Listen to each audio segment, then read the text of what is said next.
Qu'est-ce que je fais dans la vie? Quelles sont mes autres passions? Quelle est ma montre de rêve? Quelle est ma montre préférée de ma collection actuelle? Quelle est la prochaine montre que je vais acheter? On va répondre à toutes ces questions dans cette vidéo. Bonjour à tous et bienvenue sur Orlo & Co. Moi c'est Paul et comme vous l'avez compris, aujourd'hui on se retrouve pour une vidéo FAQ foire aux questions. Il y a un peu plus d'un an, je postais ma première vidéo sur cette chaîne. Aujourd'hui, un an et quelques après, on est plus de 10 000 sur cette chaîne à discuter d'une passion commune qui est l'horlogerie. Donc tout d'abord, avant de commencer, je vous remercie encore une fois pour les 10 000 abonnés, c'est juste fou. Alors certes, c'est que des chiffres. Pour certains, ça va pas être un chiffre de fou, 10 000 abonnés. C'est sûr qu'on est habitué à avoir beaucoup plus maintenant, mais 10 000 abonnés sur une niche qui est l'horlogerie, donc une niche vraiment de passionnés qui va pas toucher, tout le monde tout simplement. Moi, je trouve ça vraiment top, surtout en un peu plus d'un an. C'est juste magnifique. Donc encore une fois, un grand merci à vous de me suivre dans cette aventure. Alors je sais très bien qu'on est sur une chaîne d'horlogerie. Cette vidéo va pas intéresser grand monde. Je pense pas qu'elle va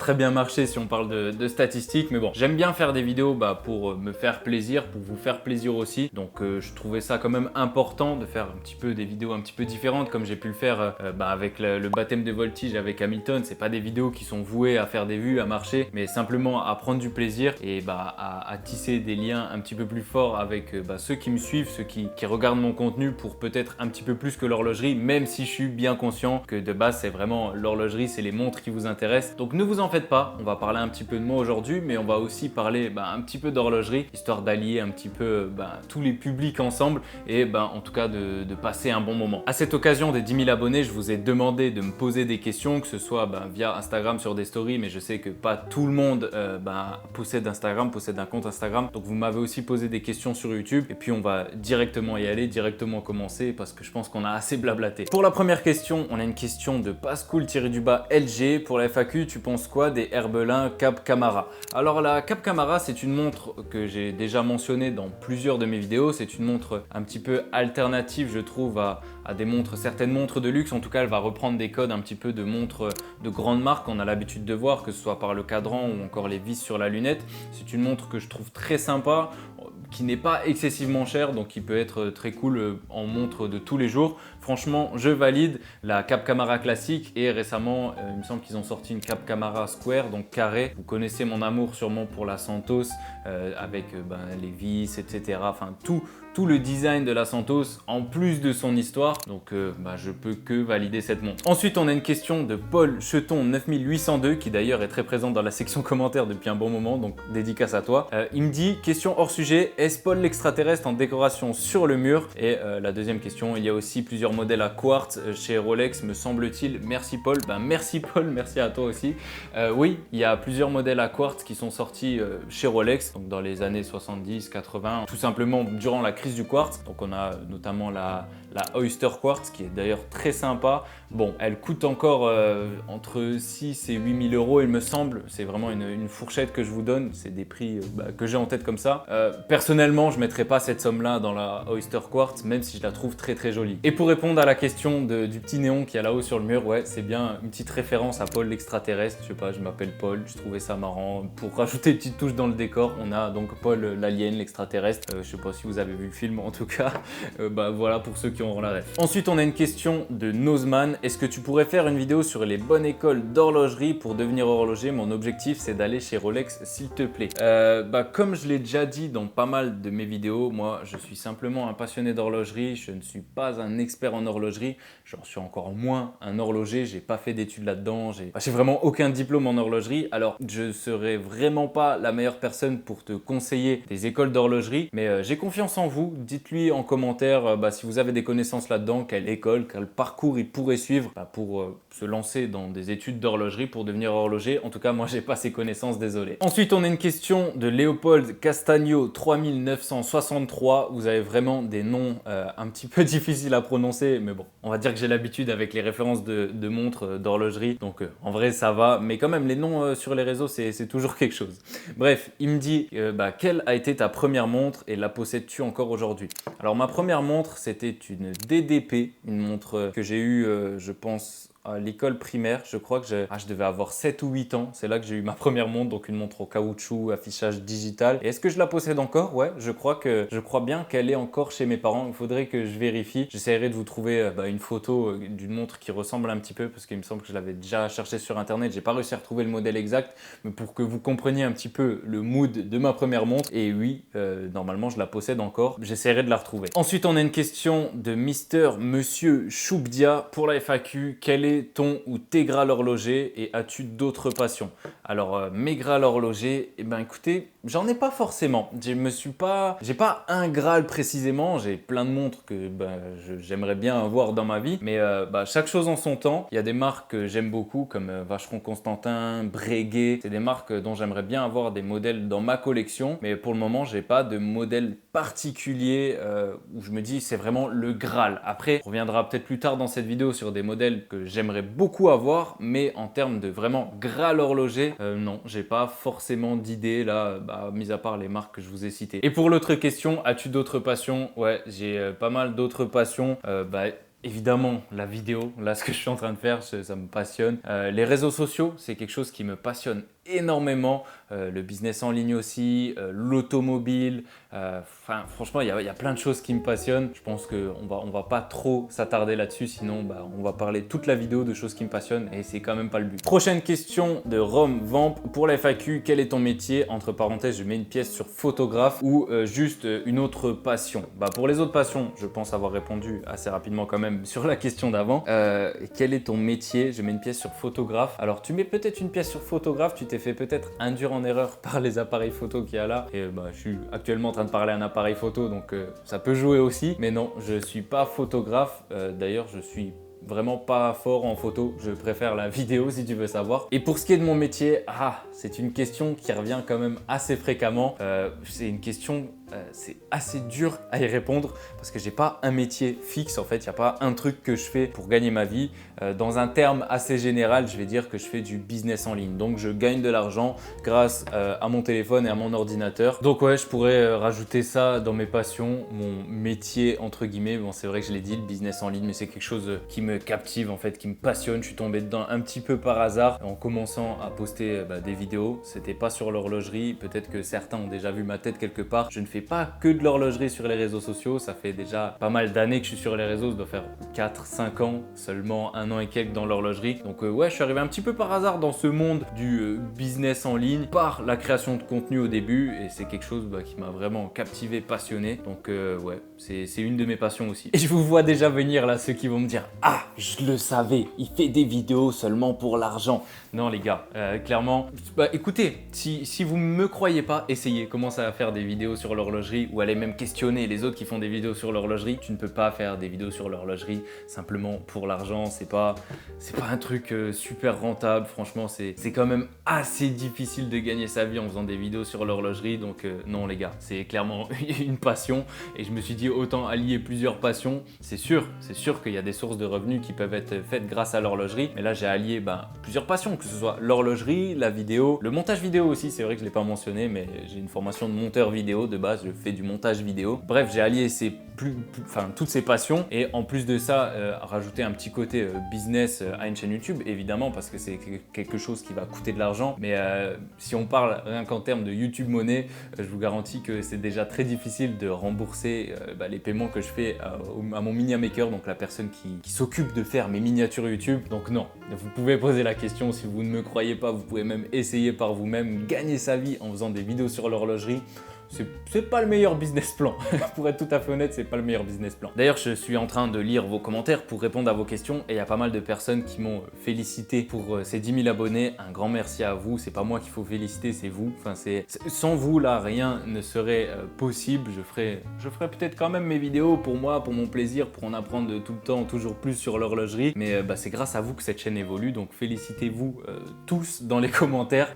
Chacun qui s'est abonné, qui a cliqué sur le bouton s'abonner, c'est plutôt à vous qu'il faut le dire. Moi, je suis juste le mec central qui fait des vidéos sur une passion. Donc ouais, c'est un grand merci quand même à vous d'avoir pris le temps de m'écrire un commentaire pour me féliciter pour ces 10 000 abonnés. Pour la prochaine question, on a Hugo Binet 8823, encore un super pseudo, merci à toi, qui me dit « Salut Paul, petite question, quelle est la prochaine montre que tu penses acheter ou que tu économises pour ?» Alors la prochaine montre que j'aimerais acquérir, j'en ai déjà parlé plusieurs fois, c'est tout simplement la Cartier Santos Carré 2961. C'est une montre que j'adore, c'est une montre que je porterai volontiers tous les jours. J'ai exprès choisi un modèle vintage parce que vous connaissez mon amour pour le vintage, je pense que là j'ai plus besoin d'en parler. Personnellement, je suis un peu moins fan des nouvelles Santos, je préfère les anciennes de ces époques-là et c'est juste une montre mythique la Santos, donc ouais, il y a tellement de choses en fait qui font que c'est la prochaine montre que j'aimerais acheter, mais pour le moment, je ne l'ai pas encore. On fait durer un petit peu le plaisir. Encore une question de Hugo qui me dit « Salut Paul, petite question, comment t'es venue ta passion pour l'horlogerie ?» Alors, waouh. Waouh, ça c'est une vraie question, ça c'est une vraie question. Alors ma passion pour l'horlogerie, c'est une question où j'aurais un petit peu de mal à y répondre en fait. Je pense que ça a été un enchaînement de choses qui font que j'ai découvert ça. Mais j'ai découvert ça tout simplement sur les réseaux sociaux. Je crois que dans ma famille, il n'y avait pas forcément de passionnés d'horlogerie. C'est vrai que je pense que ça a joué aussi. Mon plus grand frère a été passionné d'horlogerie depuis un certain temps. Je pense qu'il m'a un petit peu inculqué cette passion. Mais sinon, ouais, c'est venu super naturellement. Franchement, j'ai beaucoup de mal à répondre à cette question. Franchement, je sais pas. J'ai toujours trouvé ça beau. J'aime les choses belles. Donc, une jolie montre avec un joli mécanisme. Enfin, je sais pas. C'est une question difficile. Vous dites-moi en commentaire qu'est-ce qui vous a passionné. Qu'est-ce qui a fait qu'aujourd'hui, vous êtes passionné d'horlogerie et que vous vous retrouvez devant une vidéo d'un mec qui parle d'horlogerie. Je suis assez curieux parce que moi, j'ai vraiment du mal à répondre à cette question. Encore une fois, une question de Hugo. Décidément, Hugo, tu avais des questions à me poser. Qui me dit quelle a été ta première montre de passionné. Avant, j'ai répondu à ma première montre. Maintenant, je vais vous répondre à ma première montre de passionné. Et c'était tout simplement, comme beaucoup, je pense, une montre de la marque Seiko. C'était une dress watch. Je vous mettrai des images à l'écran en même temps que je parle de ça parce que je l'ai encore. C'était donc un chronographe à quartz que j'avais payé aux alentours, que mes parents m'ont offert pour mes 18 ans, il me semble aux alentours des 200-250 €. Donc c'est vraiment avec cette montre que j'ai commencé ma collection. Je m'intéressais déjà pas mal depuis une petite année à l'horlogerie sans avoir acheté de montre. Vous savez, quand on est au lycée, c'est pas forcément la chose dans laquelle on va dépenser directement son argent, donc un petit peu compliqué. Je construisais mes connaissances avec des vidéos sur YouTube, des blogs, des trucs, plein de choses, mais c'est cette montre qui était ma première montre de passionné, donc une Seiko. Comme beaucoup, je pense, comme je l'ai dit juste avant. Et cette montre, je l'ai encore, je la garderai à vie, mais c'est vrai que je la porte, j'allais dire plus beaucoup, mais je la porte vraiment plus du tout parce que je l'avais acheté sur internet, je m'étais un petit peu mal renseigné, j'avais pas été en boutique essayer des montres avant, j'avais pas forcément les codes en tête de qu'est-ce qu'est un bon diamètre pour des petits poignets, donc une montre en 41, je pense que c'était pas forcément le meilleur choix, donc ouais, je la porte plus du tout aujourd'hui. Pour la prochaine question, on a Alexandre Godquin 1392, encore un petit peu de mal à prononcer ton pseudo, désolé, qui me dit « Hello, bravo pour les 10 000 abonnés, merci à toi ». Pari réussi, on dirait. Ouais, il n'y avait pas forcément de pari, pas forcément d'objectif, mais en tout cas, c'est incroyable, 10 000 abonnés. Encore une fois, merci à vous. Et pour la question, il me dit ton avis sur les Seiko Mode. Peut-être que vous en avez déjà donné votre avis et que je suis passé à côté de la vidéo. Bonne continuation et bravo. Alors ouais, j'avais fait une vidéo sur les Seiko Mode. C'est vrai que très peu de monde l'ont vu. C'est parce que je l'ai posté. Là, je vais être franc avec vous. Je l'ai posté. J'ai eu quelques mails menaçants juste après l'avoir posté parce que franchement, les Seiko Mode, c'est pas quelque chose que je valide forcément. Donc, j'ai posté la vidéo et je sais pas, 30 minutes, 1 heure après, j'ai reçu des mails qui me disaient supprime ta vidéo parce que tu utilises des photos à nous. Donc, tout simplement, j'ai utilisé des photos que j'ai trouvées sur internet pour illustrer ma vidéo sur les Seiko Mode. Ça n'a pas forcément plu aux marques dont j'utilisais les photos, parce que je comprends totalement, eux ils font leur business et moi j'arrive, j'utilise leurs photos de leur business pour dire n'achetez pas forcément de Seiko Mode, c'est pas forcément les meilleures montres. Je comprends totalement, sans rancune. D'ailleurs aujourd'hui j'ai plus aucun souci avec eux. Mais ouais, donc mon avis sur les Secomodes. Je ne vais pas m'éterniser, j'en ai déjà donc parlé assez sur TikTok. C'est vrai que ça fait parler comme sujet de vidéo, donc c'est assez marrant toujours de mentionner les Secomodes. Dans un premier temps, pourquoi pas en vrai? Pourquoi pas? J'ai pas forcément quelque chose contre les Secomodes, c'est juste qu'il faut être conscient que ça va quand même virer vers la contrefaçon du moment où tu as un cadran estampillé Seco qui n'est pas du tout au catalogue Seco, qui n'ont jamais proposé à la vente. Pour moi, ça vire un petit peu vers la contrefaçon, mais certes, ça va pas forcément me déranger. Là où je vois un petit peu un problème sur les Secomodes, c'est surtout pour le consommateur. Les Secomodes, c'est devenu super à la mode, il y a beaucoup de monde qui en a acheté et donc il y a beaucoup de monde qui a commencé à en vendre. Il y a quelques gros sites qui font ça de manière assez sérieuse, qui font ça avec des vraies compétences, mais il y a beaucoup de personnes qui font ça. Tout simplement, ils achètent un NH35, un bracelet jubilé sur AliExpress, un boîtier, boum, hop, ils font une fusion, ils construisent la montre dans leur chambre sans aucune protection, tu as de la poussière dedans, le truc est mal réglé, puis ils vendent ça beaucoup trop cher pour ce que c'est. Donc c'est surtout ça qui va me déranger. C'est triste qu'un consommateur il rentre dans l'horlogerie avec un Secomode qui va payer 300 balles, qui en vaut peut-être 100, ouais peut-être 100 balles à faire et encore, et puis qui au bout de 2 mois ne fonctionne plus, il n'y a aucune garantie parce que c'est un adolescent de 14 ans qui a fait ça dans sa chambre tout simplement pour se faire un petit peu d'argent. Encore une fois, j'ai rien contre les personnes qui entreprennent, justement, allez-y, foncez, vivez de vos rêves et je suis sûr que des personnes ont commencé par la construction de ces commodes et qui se sont redirigées vers de l'horlogerie, ont fait une école d'horlogerie pour pousser un petit peu plus le truc, mais ouais, c'est surtout au niveau des consommateurs, faites attention si vous voulez acheter un Secomode, c'est pas forcément les montres que je vous conseillerais, c'est pas...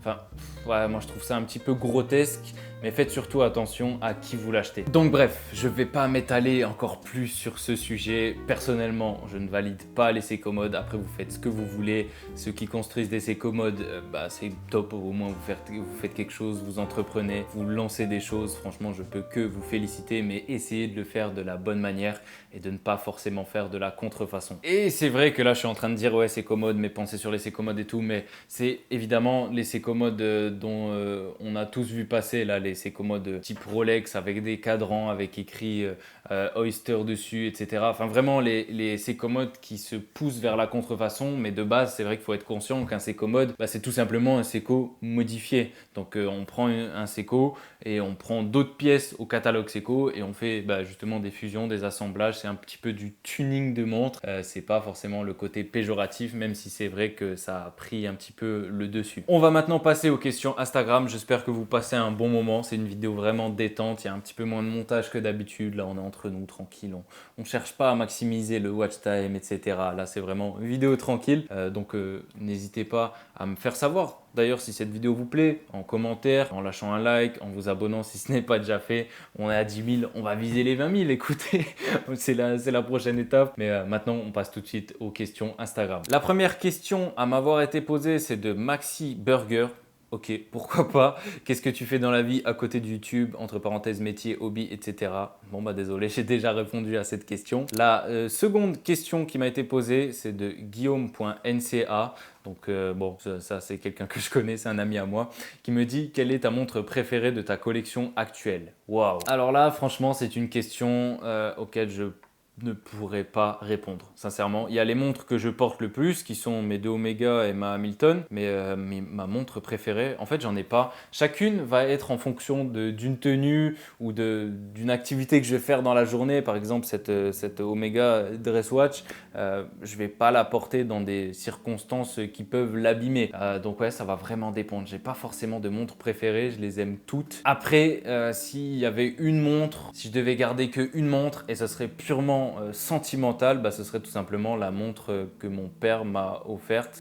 C'était sa montre à lui. D'ailleurs, je sais pas si je me décale un petit peu, je vais essayer de voir dans le retour.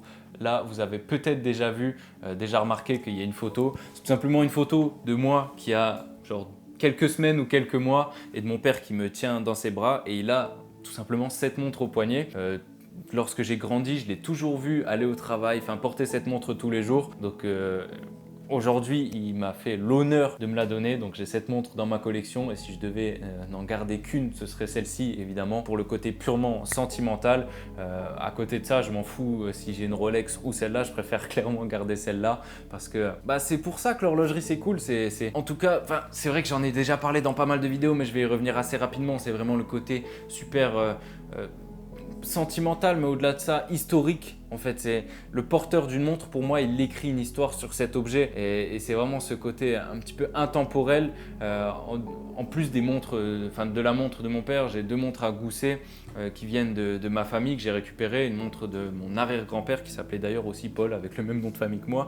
Et ça, c'est des montres qui comptent vraiment pour moi parce que c'est vraiment l'essence même pour moi de la vision que j'ai de l'horlogerie. On dit souvent qu'une montre, c'est un garde-temps et ça garde le temps, ça garde les histoires. J'adore regarder une montre et imaginer tout ce qu'elle a vécu au quotidien au poignet d'une personne. C'est encore plus sensationnel, je sais pas, c'est encore plus émouvant, je sais pas. C'est encore plus rempli d'histoires. Si c'est une personne qui nous est proche tout simplement, donc la montre de mon père, ouais, je pense que c'est ma montre préférée de ma collection, même si c'est vrai que je ne la porte pas. J'aime bien la laisser bien au chaud dans ma boîte à montre tout simplement, mais voilà, c'était l'instant un petit peu émotion, c'est donc ma montre préférée. Et c'est vrai que j'aimerais rajouter, comme vous pouvez le voir, c'est pas une montre qui coûte forcément très cher, c'est une vieille montre assez classique à quartz, donc on peut vraiment décorréler prix et plaisir dans l'horlogerie. C'est pas parce qu'une montre va coûter extrêmement cher qu'elle va vous apporter beaucoup de plaisir. Pour moi, c'est quand même assez décorrélé. Alors certes, on va pas se mentir, avoir une montre d'une marque assez prestigieuse, ça change un petit peu notre expérience avec la montre parce que évidemment, ça sera une montre un petit peu différente. On a un petit peu une histoire qui va s'accrocher derrière. Par exemple, là, j'ai une Omega au poignet. J'adore cette marque parce qu'il y a vraiment une histoire derrière. C'est des montres qui ont de l'histoire. C'est des montres, certes, qui coûtent un certain prix, mais comme dit, je prends tout autant de plaisir avec une montre qui ne vaut pas des milliers d'euros. Donc je trouve ça vraiment important de décorréler argent, prix de la montre et tout simplement plaisir qu'on peut en retirer. Encore une question de mon très cher ami Guillaume qui me dit quelle est ta montre de rêve. Donc comme dit en début de vidéo, j'ai pas forcément de montre de rêve, même si j'aimerais beaucoup avoir une Reverso comme il y a sur mon mur là. C'est sûr qu'il y a des montres aussi que j'aimerais avoir qui sont un petit peu sur ma liste de montres à acquérir. Donc vous l'avez compris, la Cartier Santos Carré, une Paul Routeur de luxe, j'aimerais bien, Zenith El Primero, j'aimerais bien. Si on pousse le truc un petit peu plus loin, une Vacheron Constantin 222 que je trouve juste sublime. Vous connaissez mon amour pour le vintage. Vous avez sans doute remarqué que j'aime les montres en or, ou en tout cas les montres dorées. Je trouve que c'est une pièce juste magnifique, la 222. C'est vrai que maintenant que j'y pense, il y a aussi la Piaget Polo qui d'ailleurs est ressortie récemment, mais qui est une montre que j'adore, que j'ai vue pour la première fois dans le film Casino à la fin, tout à la fin. De Niro, il porte une Piaget Polo au poignet. Je trouve cette montre juste magnifique. Donc j'aimerais bien en acheter une vintage, donc de l'époque. Mais bon, c'est vrai que ça vaut un certain prix. De mémoire, je crois que j'en avais vu entre 10 et 15 000. Personnellement, j'ai pas encore le budget à dépenser dans une montre pour mettre 10-15 000 euros dedans, mais pourquoi pas un jour acheter donc une Piaget Polo. Ensuite, on a une question de Florian Graziano qui est aussi un ami, qui est mon premier mini maker, qui me dit raconte ton parcours entrepreneurial un peu là. Je pense pas que c'est la chaîne sur laquelle j'en parlerai. J'en parlerai sûrement sur une autre chaîne. Je vous tiendrai peut-être au courant pour ceux que ça intéresse. Mais ouais, pourquoi pas? Pourquoi pas un jour un petit peu vous raconter tout mon parcours vraiment du début à maintenant, de mon parcours tout simplement dans l'entrepreneuriat, dans le business en ligne.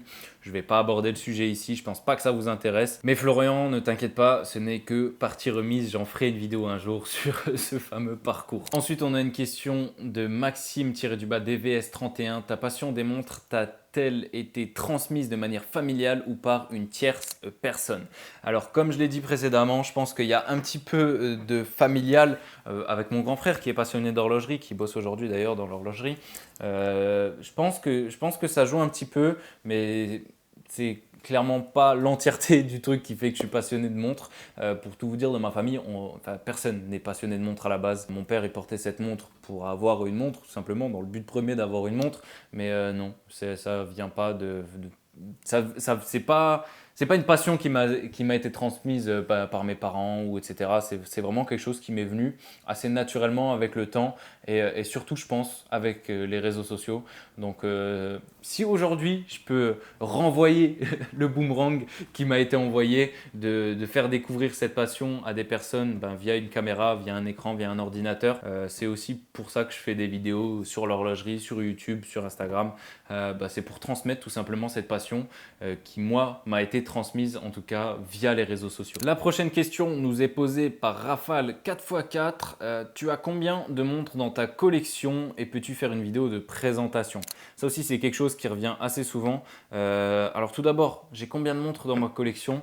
Derrière, j'ai une boîte de 12 montres qui est remplie. Je dirais que dans ma collection à moi, je dois en avoir une quinzaine, je pense. Et après, j'ai pas mal de montres nulles que j'avais racheté en lot, je ne sais pas pourquoi.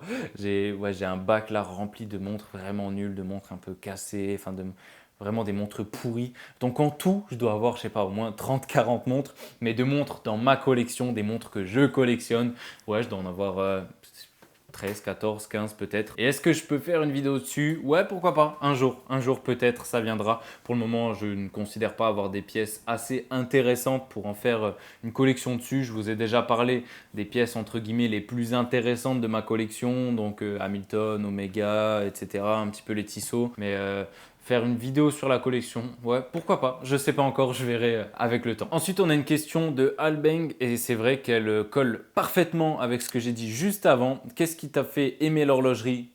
Je sais pas. Et ensuite, donner envie de partager cette passion. Comme je l'ai déjà dit dans cette vidéo, c'est vraiment le fait d'assembler plusieurs passions ensemble. Comme je l'ai dit encore une fois dans cette vidéo, c'est pas avec l'horlogerie que j'ai commencé à faire des vidéos sur les réseaux sociaux. Et au bout d'un moment, en fait, j'avais besoin de renouveau, de challenge, de me relancer un petit défi, de lancer un truc dans un nouveau domaine. Je me suis dit, j'aime la vidéo, j'aime les réseaux, j'aime l'horlogerie. Franchement, c'était assez clair pour moi de faire des vidéos là-dessus. Et en plus de ça, dans un but purement égocentrique, ça m'apprend énormément de choses de faire des vidéos, de faire des recherches à chaque fois sur certains sujets, traiter certains sujets. Vous pouvez même pas vous imaginer combien j'ai appris sur l'horlogerie en un an. C'est juste fou. Et en plus de ça, de partager cette passion avec vous, d'avoir vos retours. Même vous m'apprenez plein de choses. Et je reçois pas mal de messages de jeunes qui me disent on a découvert l'horlogerie grâce à tes vidéos, on en a appris beaucoup plus sur ce domaine qui paraît un petit peu fermé, sur cet univers qui paraît un petit peu fermé, mondain au premier abord. Moi, ça, c'est juste le top en fait. C'est juste le Graal pour moi d'arriver à partager ma passion via une passion, via d'autres passions. C'est vraiment une combinaison, une fusion de plein de passions ensemble. Je pense que vous comprenez. Là, ici, on est sur une chaîne de passionnés, peu importe que ce soit par l'horlogerie, par l'automobile, par la vidéo, par le business en ligne. Vous pouvez être passionné de ce que vous voulez. J'adore les gens passionnés. Je considère être quelqu'un de passionné. Donc, si vous êtes passionné, je vous serre la main. Vous êtes le bienvenu sur cette chaîne. Ensuite, on a une question de Vico.laroche. Comment trouver cette montre? Alors, il parle tout simplement de la Omega que j'ai au poignet. Écoute, avec un petit peu de courage, je pense que tu peux la trouver. Moi, personnellement, je l'ai trouvée sur un site aux enchères. J'ai fait une enchère tout simplement. J'ai réussi à la trouver. C'est une montre qui commence à dater un petit peu. Donc, je peux seulement te donner tout mon courage pour essayer de la trouver. Et je pense que c'est quelque chose d'assez faisable quand même. Ensuite, on a une question de Thomas Alves Guedes. Désolé si j'écorche ton nom. Qui me dit AP Royal Oak ou Patek Nautilus. J'allais dire question difficile, mais non, personnellement, j'ai clairement ma préférence pour la Nautilus. Je la trouve plus classe, en fait. Je la trouve vraiment plus jolie, plus classe. Mais après, ça, c'est vraiment qu'une question de goût. Je trouve qu'elle passe beaucoup mieux au poignet qu'une Royal Oak, même si j'adore aussi la Royal Oak. Donc voilà, pour répondre à ta question, je préfère la Nautilus. Ensuite, on a une question de Directed by Franco. Salut Franco, comment bien débuter quand on veut acheter des montres d'occasion? Là, c'est la transition parfaite. Là, tu me fais un petit cadeau. Tout simplement, tu regardes la vidéo que j'ai faite sur comment acheter des montres d'occasion, comment acheter des montres vintage. C'est une vidéo qu'on m'avait pas mal demandé, que j'ai faite récemment, il y a 2-3 semaines. Je te mettrai la fiche juste ici. Je te l'afficherai même en fin de vidéo, juste pour toi. Donc, si tu veux regarder cette vidéo pour savoir comment acheter des montres d'occasion, quelles sont les précautions à prendre, quelles sont les erreurs à éviter, elle s'affichera en fin de vidéo. Et on y est en fait, on y est en fin de vidéo. J'espère que celle-ci vous a plu. Si c'est le cas, n'hésitez pas comme d'habitude, un like, un commentaire, un partage, un abonnement si ce n'est pas déjà fait. Moi je vous dis à dimanche prochain 18h30 pour une nouvelle vidéo sur l'horlogerie. Mais en attendant, n'oubliez pas, prenez soin de vos montres.